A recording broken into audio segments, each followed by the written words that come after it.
In most neighborhoods, the worst dispute you'll face is over a mailbox design or a lawn that's 2 inches too tall. But here in Cedar Hollow, the trouble didn't come from overgrown hedges or unsightly trash bins. It came from Karen Ralston, self-proclaimed watchdog of the block and president of our homeowners association.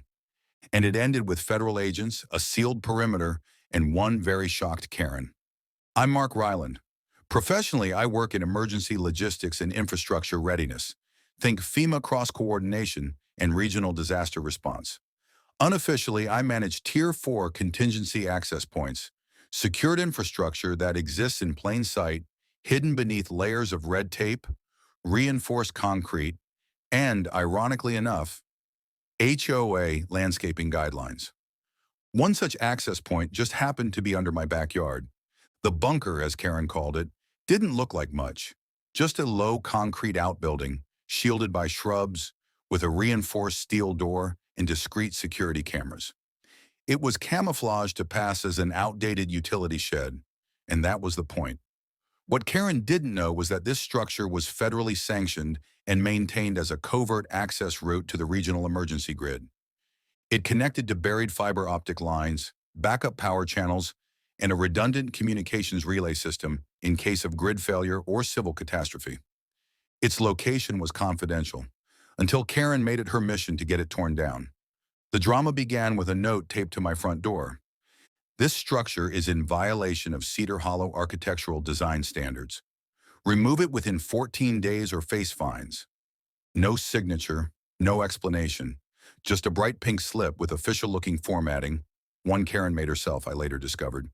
I immediately contacted her, explaining that the shed was fully permitted and not subject to local code. I even offered to provide paperwork, redacted of course. Her response? No one is above HOA standards. I don't care who approved it.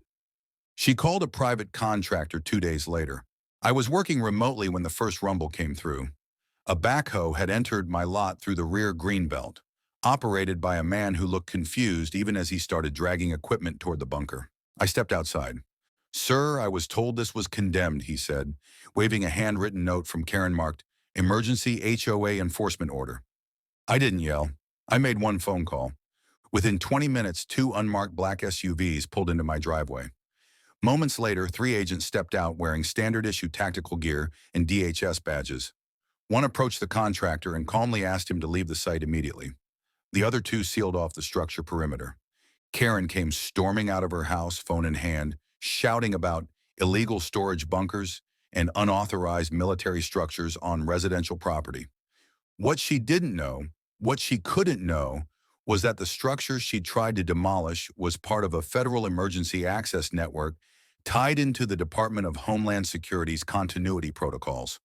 Her actions triggered a national infrastructure breach notification. By the next day, Karen was facing a visit from federal investigators.